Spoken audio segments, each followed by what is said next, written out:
Why hello there, RDR fans and future RDR fans. Thanks for tuning in. I just want to let you guys know if you are watching the division breakdown episodes that we're doing week to week, this is the same content. We just decided to chop it up on a team-by-team basis, so it's just easier for people to look for, and also maybe gets us a little exposure too for people just looking for that specific team.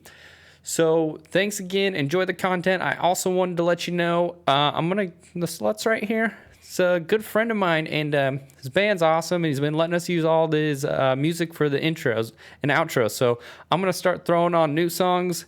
So if you like what you hear, go to their Spotify and check it out. Right on to the episode.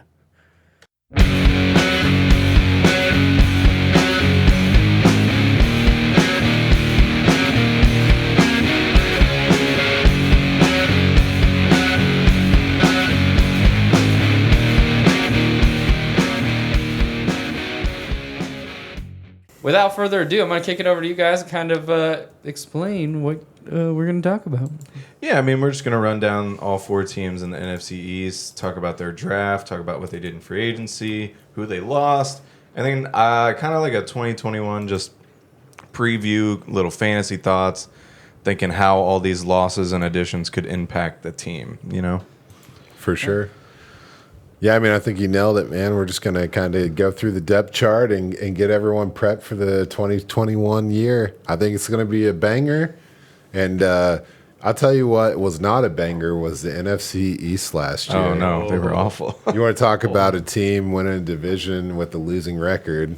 That's what we got right here. Yep. But there's been a ton of changes, so I'm super excited. I got the Giants. Okay. You want to do the All Giants? right, let's do the New York Football Giants. And I actually have some stuff to go on the coach's corner. Should I fire off with that? Or fire off some bars. Let's talk Joe Judge, man. So, funny enough, this, and I quote from Sports Illustrated, he is only the second NFL head coach. Are you done? He is only the second NFL head coach to have been hired directly from the special teams coaching job, which I think is hilarious because he's also a 3-time Super Bowl champion. Wasn't John Harbaugh a special teams coordinator? Well, he said the second coach. NFL coach. Second. Yeah, okay. yeah. I thought you said only. No, second. My bad. Had Only. NFL Don't let me step on you. But no, it's funny because he is a 3-time Super Bowl champion with the New England Patriots and a 2-time BCS national champion with the Alabama team in 2009. So Nick Saban and Bill Belichick were right. As a special team assistant. Gotcha. He did kind of get in some hot water. He finished 6-10, firing his offensive line coach. I guess blaming that and then not doing anything to help that out. Yeah. So I wouldn't want that job. So I kind of dove into this a little bit just to kind of see who he was underneath. And so what was funny is he was supposed to follow Josh Daniels to the head coaching job in Indianapolis, which as soon as Josh Daniels backed out, he backed out. Yeah. Because he was going to go be the offensive coordinator. So I started kind of researching Josh McDaniels. Just because it's probably who we learned from, right? So when he was a head coach in Denver in 2009, some of the guys he was coaching was Brandon Marshall, Jabbar Gaffney, and Eddie Royal. So Brandon Marshall with 154 targets, Jabbar Gaffney with 87, and then 79 with not a strong running back presence. As well, and going into 2010 with Brandon Lloyd, who isn't a big guy, but he's a kind of like a back shoulder red zone specialist, right? With Jabbar Gaffney and Eddie Royal. So as that kind of came to me, I'm like, okay, that's kind of like you got your big man, you got your possession receiver big man, and you got your Eddie Royal who's doing a lot of underneath stuff. So I was like, that's interesting. So now, and not to mention when he was with the Patriots, he tried to bring in Josh Gordon. So it's like, okay, you like these big guys because it was only Julio Edelman and Rob Gronkowski. You could tell he was missing his big man. So now let's cut to Jason Garrett, the now offensive coordinator for Joe Judge. If you remember, in 2013 and 14, that was the Dez Bryant golden era. Yeah. So we're talking another big guy, possession receiver, high get the ball. And we're also looking at a guy like DeMarco Murray, in his prime with Jason Witten and Cole Beasley. So I started kind of seeing a pattern from,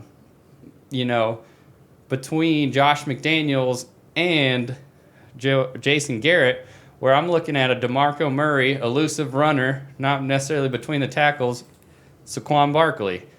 Des Bryant, Brandon Marshall, big possession guys, bring in Kenny Galladay. Mm-hmm. Jason Witten, bring in Evan Ingram. Cole Beasley, shifty route runner, Kadarius Toney. Yeah. And then you had your Terrence Williams, a 2.62, 208. You bring in someone like Darius Slayton or Sterling Shepard. I mean, he's only 5'10". And then if you look at the 2020 Giants offense, Evan Ingram, 109 targets, 63 receptions. Darius Slayton, 96 targets, 50 receptions. Sterling Shepard, 90 targets, 66 receptions. So, I mean, I think Jason Garrett's trying to just build his 2013-14 Cowboys receiving core. And I think Joe Judge is on board with that, with coming from the Josh McDaniels offense.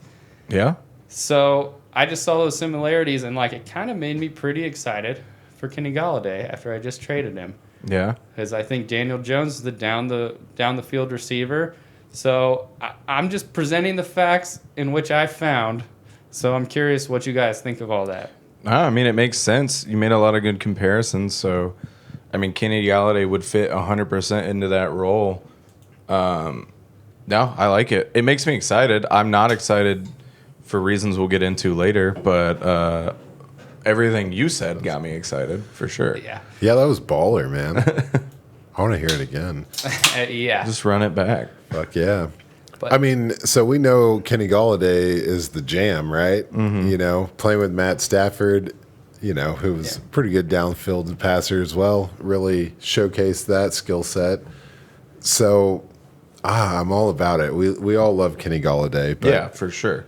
I'm curious if we're going to start seeing, you remember back in the day, the Des Bryant slant? Yeah. Yeah. So I'm curious if that's going to come back or if that's going to be where someone like Kadarius Toney comes in and starts doing kind of some more things like that. They'll probably, I'm sure they'll do both, get just to mix it up. But Kenny Galladay in the red zone doing Des Bryant things, that does intrigue me. Yeah, because if you remember, right? Des Bryant went off. Yeah. For 16 3 touchdowns years. in 2014. That's pretty good. Let's not forget Evan Ingram, a 6'3", 4'4", 40 guy. Yeah. Also, Kenny Galladay's 2 inches taller than Des Bryant. Oh, wow. Damn. I didn't Yeah, know he's that. 6'4", Des Bryant was 6'2". That's I great, remember, man. right? I just worry about the deep passes. I'm sure you're Yeah. about to get into the, what kind of pocket is Daniel Jones going to be throwing at? Yeah, and that's been the biggest thing. Just so to quickly run through their draft, they took Toney, obviously, Aziz Al-Jalari, the linebacker. I probably butchered that, and I apologize to the man. Aaron Robinson, Ellerson Smith, Gary Brightwell, and Radarius Williams. They lost Cam Fleming, their offensive tackle. Didn't do anything about replacing him, which, to be fair, he wasn't very good last year. But their offensive line was one of the worst in the league last year. I have the numbers. Where did they go? They ranked 31st. That's not last. Well, in the 2021 preview, they're dead last. Yeah, they're dead last. And actually, they had the worst. If you just do pass blocking, they were the worst offensive line in the league, according to PFF. I mean, you can't be 31st without being the worst at something. Yeah. And they had the 23rd run blocking line. So just a little bit better on run blocking. But so if Daniel Jones gets all these shiny new toys and the coaches love these players for the offense, but then he can't throw it to anybody, Right. then what's the point? If Saquon Barkley can't have any free open lanes, we all know he's an electric runner, but you can only do so much. And if he's getting popped and popped and popped again, he's already been a little injury prone so far. If he's getting smacked as soon as he gets the ball, and you got Dave Gettleman saying, "Oh, you guys see our offensive line as a problem. Obviously, we don't." And so, all right, let's go. But I will leave my skepticism to the side. If everything does work out, this offense could be fun to watch for sure. It's going to be a ton of fun to watch. I mean, it has to be a ton of fun. So Kevin Zeitler also leaving. Yep. And they did nothing in free agency, Yep. and they did nothing in the draft. However, they did focus on, getting a little more defensive stability, which is great. But Yeah, because their defense was pretty decent last year. that's true. And the thing is, you have to understand that throwing $18 million at a wide receiver and throwing $0 at your O-line, It's a bad call. it's a horribly imbalanced approach, especially when you use your first-round draft pick on a wide receiver. Yeah. I mean, it's crazy. Obviously, Nate Soldier's coming back after opting out, so maybe that helps a little bit, but you got to do better than that.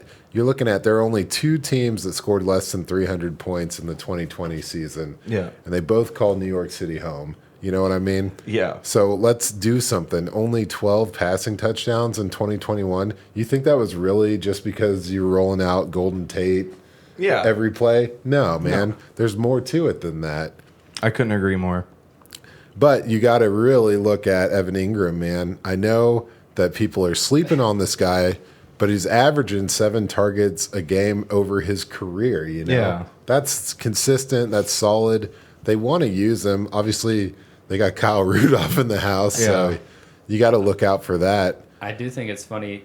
The leading target on his team, 109, 63 receptions and 1 touchdown. Yeah. Yeah. Yeah. It's sad. Well, that's the 12 passing touchdowns from last year were 7 different players, right? Yeah. So no one was consistent in the red zone. Nope.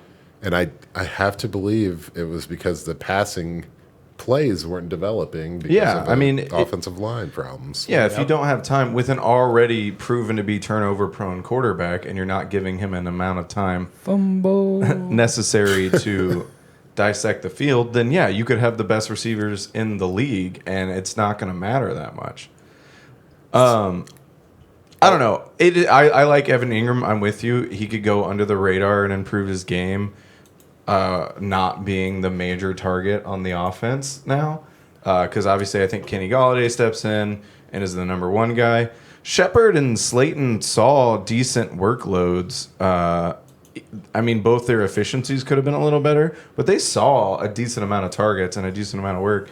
So you add Golladay to a room like that, and then Tony, whenever he shows up to bring in that playmaking ability, you could open up Evan Ingram where they've got so many things to worry about that now he's kind of all on his own. Yeah. Like he might be going under the radar even for NFL teams, not just in fantasy. Oh, yeah. I mean, well, the thing is, you can't find a worse offense than the Giants last year, right? Yeah. You take Saquon out, you have a horrible offensive line, and these are all, number 2 wide receivers rolling out there, Yeah. just getting busted. Having to play in this division against, the Washington football team, right? And Philadelphia had a pretty strong defense last year. So, anyway, I do think that there's a world where Kadarius Toney is the guy that you want in fantasy over Kenny Golladay. Okay. Because he strikes me as a real yak kind of guy and an all-purpose player making short yardage into some major things. The thing with Kenny Golladay that strikes me is you got to worry about it a little bit is in that 2019 season when Stafford got injured and he's playing with David Blau and Jeff Driscoll, his numbers dropped off significantly. Pretty hard. It was sad. And, who's better? Daniel Jones behind a shit offensive line or David Blau? I know it seems like Daniel Jones should be the right answer, but I think it's a valid question. Yeah. So if we're looking in an offense that can't hit its stride, Golladay seems kind of like a waste of $18 million, You're like, I got this brand new snowmobile and I live in the desert, you know what I mean? Like, Yeah. I guess that would probably be still fun to ride it on the sand. Would it work? Yeah. So it'd be cool to watch Probably, it. I guess. Oh, yeah, I think it would work. I don't know. Fuck it. You know what I'm saying? It But could no, be I wasted. 100% see what you're saying. And I mean, yeah, I guess if everything goes right, kind of like what I was saying about the Cowboys, then yeah, Galladay could be a special player. But I'm with you. If he's got to be dumping it over the middle all the time, Tony could just explode on receptions and yards after the catch. And then obviously Barkley coming back. I don't think we need to spend a lot of time on him. He's We've like not even mentioned. yeah, one of the top running backs in the league. He's going to catch a lot of dump off passes like he always does. You know, just hopefully he can get enough holes to not just immediately get hurt again. Yep.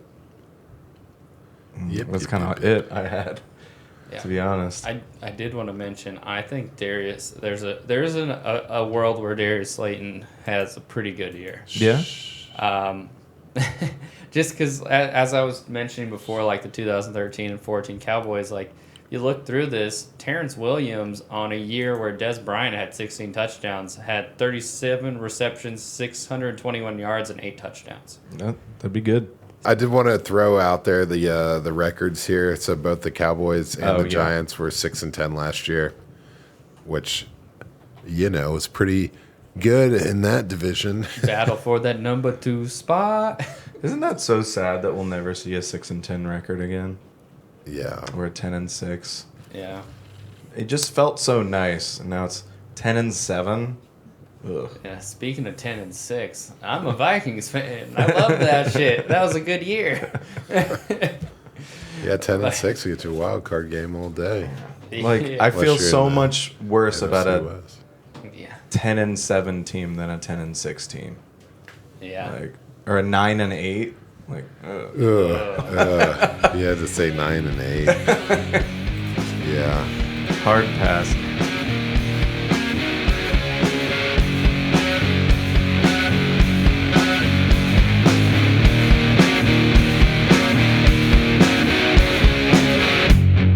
Picture of you still in its frame. What was your name? Took a souvenir while you were sleeping. Dirty lace, dirty lace. Slipped at your place. It's such a kinky affair that maybe you weren't aware. My feelings are true. Now that I'm out the door, I kept you unaware to remind me of you. What was I doing on the phone?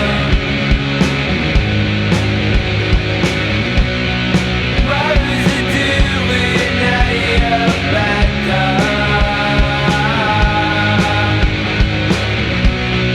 Only you and I know for sure. Only you and I know for sure.